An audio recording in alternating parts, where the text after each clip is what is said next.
Hey friends, welcome back to Embrace the Question.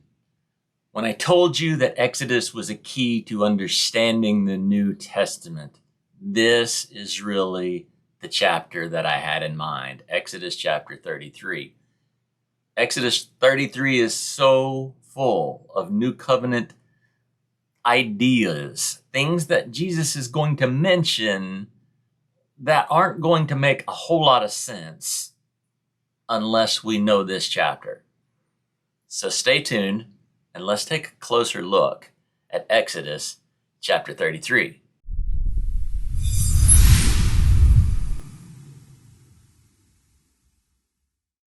Well, welcome back to our Bible study with me, and I'm glad that you could be with me today. It's been a little bit since I've put out one of these, and there's also the Chosen floating around. And I'm still behind on everything, but I'm hoping to get a Chosen commentary done today. So let's talk about Exodus 33. Exodus 33 is when Moses has come down off the mountain. He's seen the spiritual adultery of the children of Israel surrounding this golden calf. The judgment's already been poured out. 3,000 have lost their lives in the plague and in the judgment of the Levites.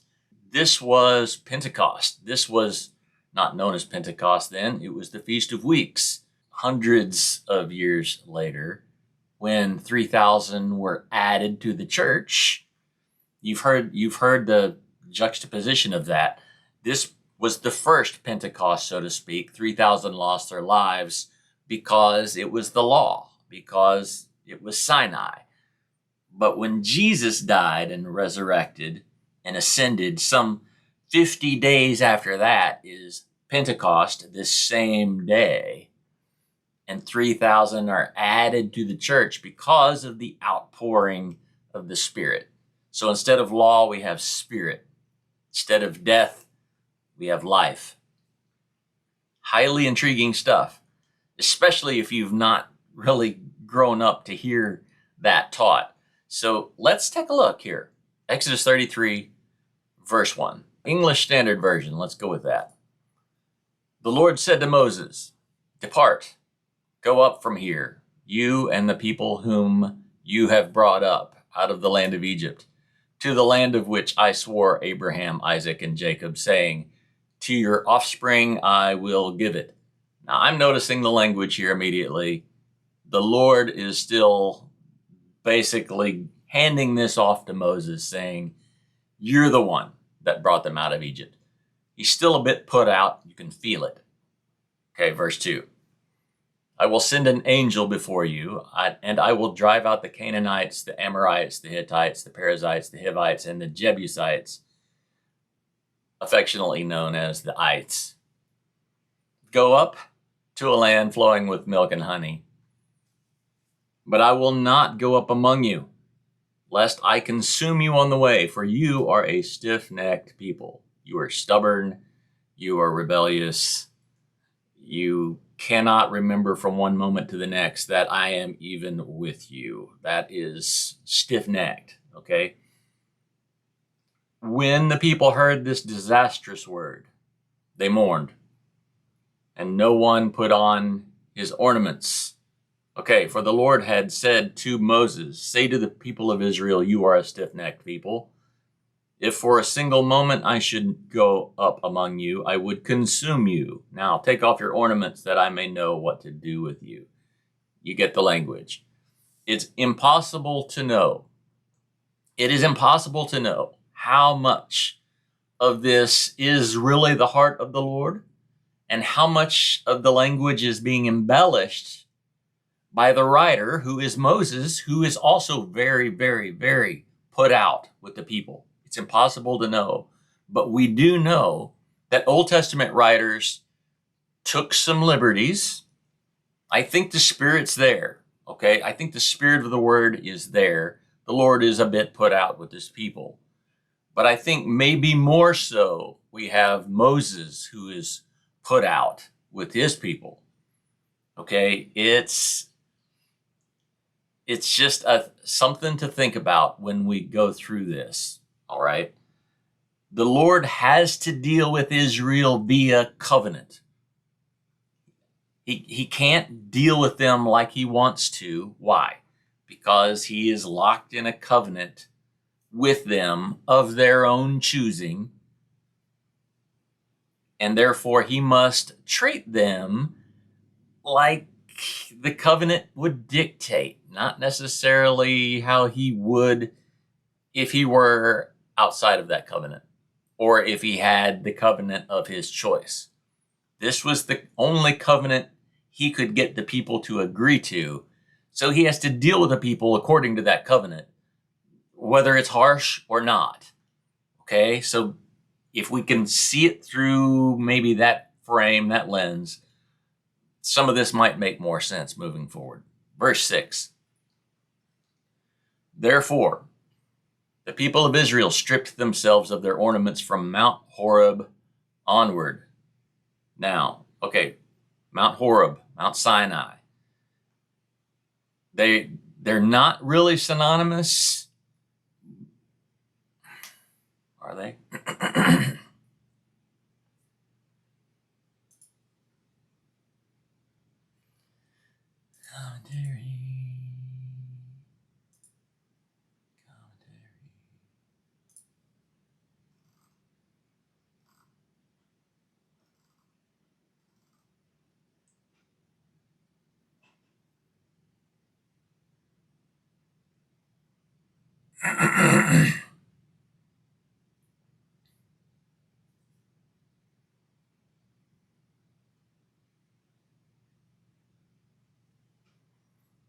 So when you hear Mount Horeb, think Mount Sinai. It's kind of the one and the same in this instance. Let's move forward. Now, Moses used to take the tent and pitch it outside of the camp, far off from the camp. And he called it the tent of meeting. And everyone who sought the Lord would go out to the tent of meeting, which was outside the camp. Whenever Moses went out to the tent, all the people would rise up, and each would stand at his tent door and watch Moses until he had gone into the tent. When Moses entered the tent, the pillar of cloud would descend and stand at the entrance of the tent, and the Lord would speak to Moses, or speak with Moses. And when all the people saw that the pillar of cloud, they saw the pillar of cloud standing at the entrance of the tent, all the people would rise up and worship, each at his tent door. There's a lot here. There's a whole lot here. One, why is the tent outside of the camp? That's a good question, because later we find that it's in the dead center of the camp. This tent will be moved. All right. But Moses is the representative of the people at this point, and he moves through the camp into the tent, and the people respectfully rise and watch him walk by. And when he enters the tent, the pillar of cloud descends, the people worship at the door of their own tent. Doors are very significant because they represent access. Okay, they represent access to their own temple, their own tent. So you can see why that there might be a lot we could say about this. I'm not going to cover it all. I don't know all the aspects, but I am pretty provoked by the language here. So everybody is worshiping at the door of their own tent. Verse 11, thus the Lord used to speak to Moses face to face. As a man speaks to his friend. When Moses turned again into the camp, his assistant Joshua, the son of Nun, a young man, would not depart from the tent. Okay, we've heard probably many sermons taught on that about Joshua. Another Old Testament picture of Yeshua, the same name, so a Jesus type. He's still in the tent with supposedly the Father, right? So Jesus is with the Father. Always. Even when Moses comes out, Joshua stays. And we know that later Joshua will come to be the leader of this nation, and he will lead them into the promised land, not Moses. Why would Joshua be chosen? Because he's the one that chose to stay in the tent. That's interesting. He chose the presence over all else. He chose the presence. So Joshua stays in the tent. He won't depart. Moses has this reputation as the one who speaks to God face to face. So he is the friend of God. All right. Verse 12. Moses said to the Lord, "See, you say to me, bring up this people, but you have not let me know whom you will send with me." You would think maybe Joshua, right? "Yet you have said, I know you by name, and you have also found favor in my sight." So I'm at this point asking the question, what does he mean? Who will you send with me? I would say, you've given me Aaron, you've given me Joshua, you've given me all the other elders that haven't turned against you. What do you mean, Moses, by saying, who will you give with me? Who will you give me to go with you? All right, so verse 13. Now, therefore, if I have found favor in your sight, please show me now your ways, that I may know you in order to find favor in your sight. Consider, too, that this nation is your people.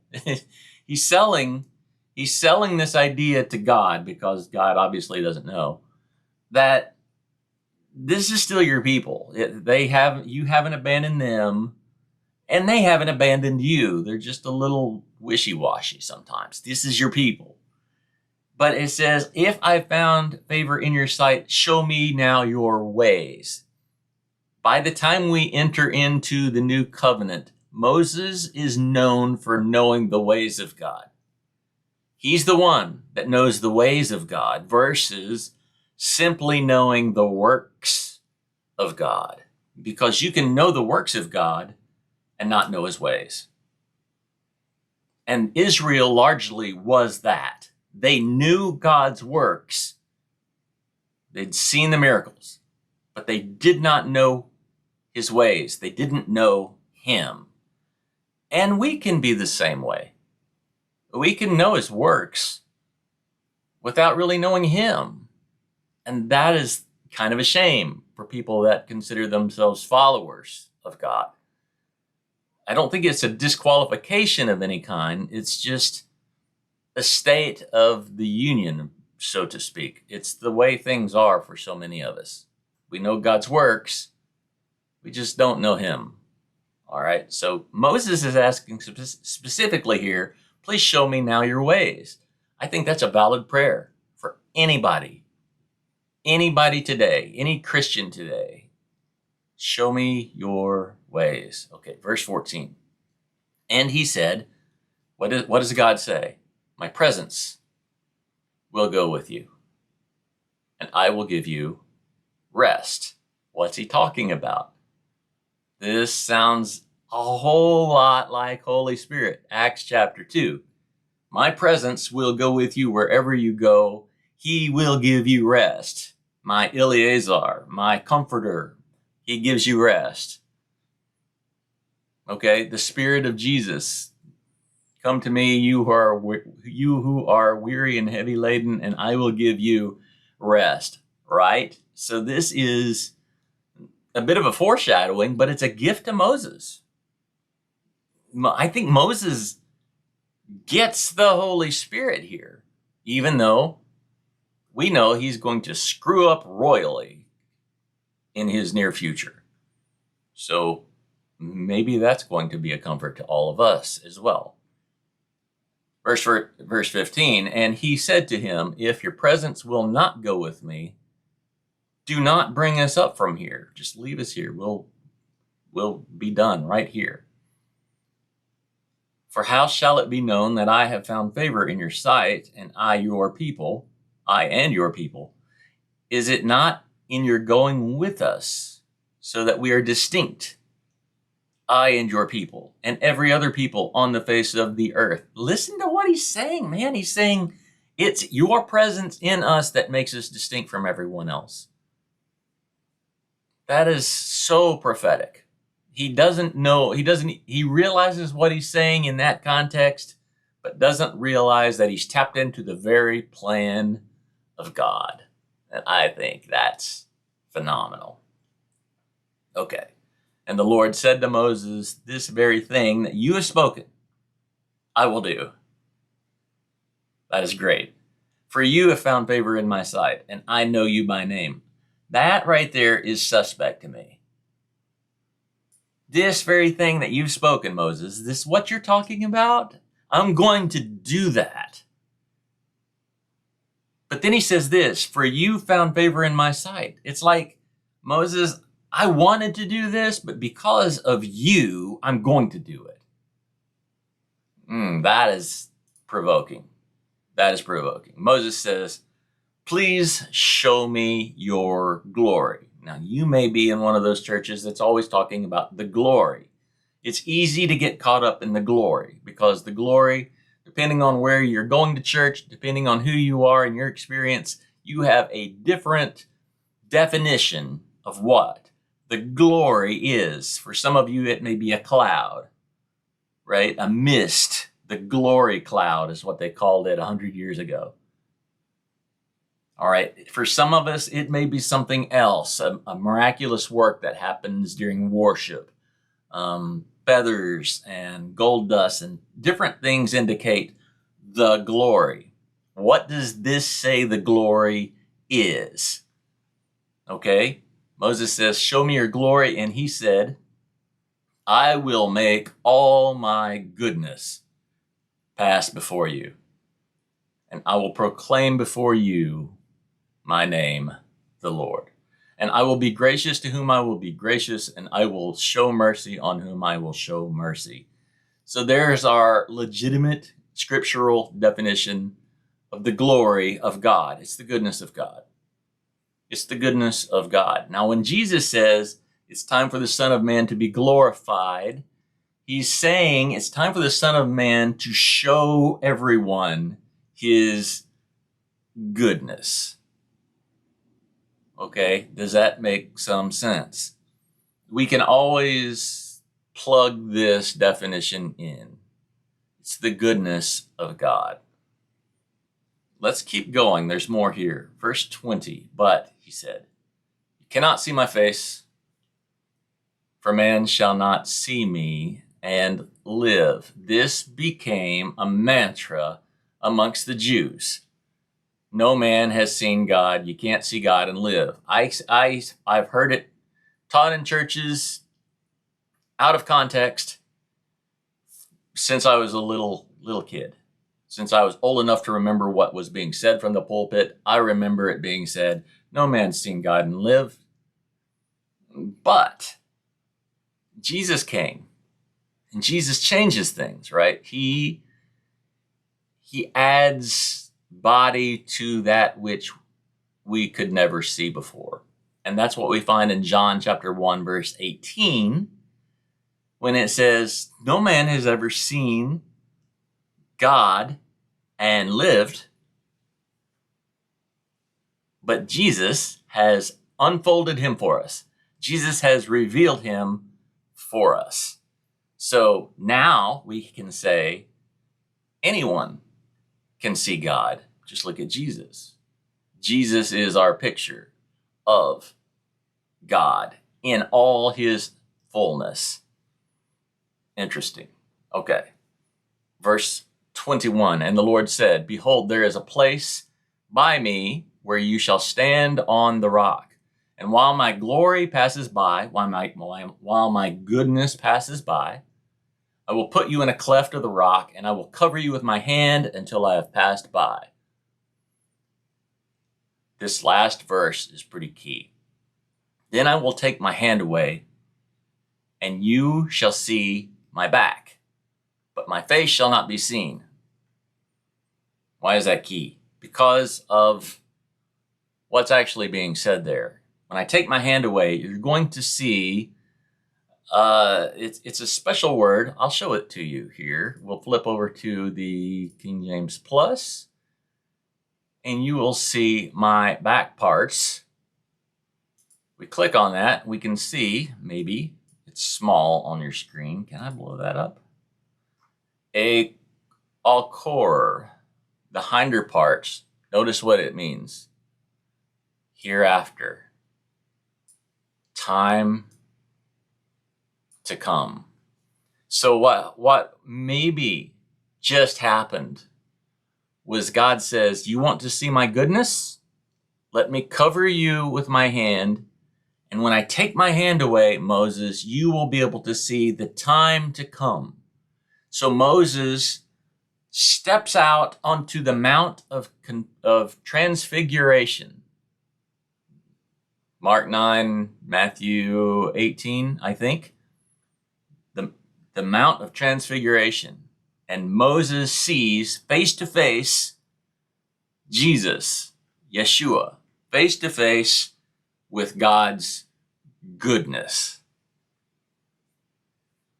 I think that's captivating. I think it's very likely that that is exactly what happened. And again, I think it just adds significance to Exodus chapter 33, because there is so much new covenant ties right into this one chapter.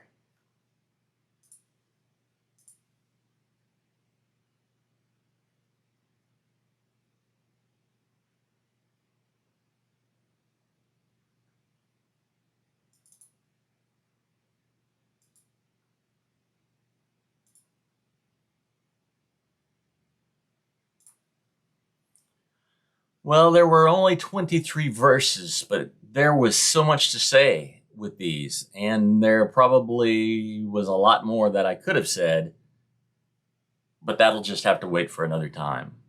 I'm really hoping you're into that you're following along. We're nearing the end of Exodus, and it's been really, some parts of it, a grind. It's just so hard to get through some of the rules. And that's why we're not going further than Exodus, because that part only gets more tedious. But this is the chapter. This is the kind of thing that drew me to Exodus in the first place. The ties into the new covenant, the ties into Jesus and his life. Hope you're getting that. Hope you're enjoying it. And I hope you're doing well. I bless you in Jesus' name, and I hope to see you again very, very soon. Peace.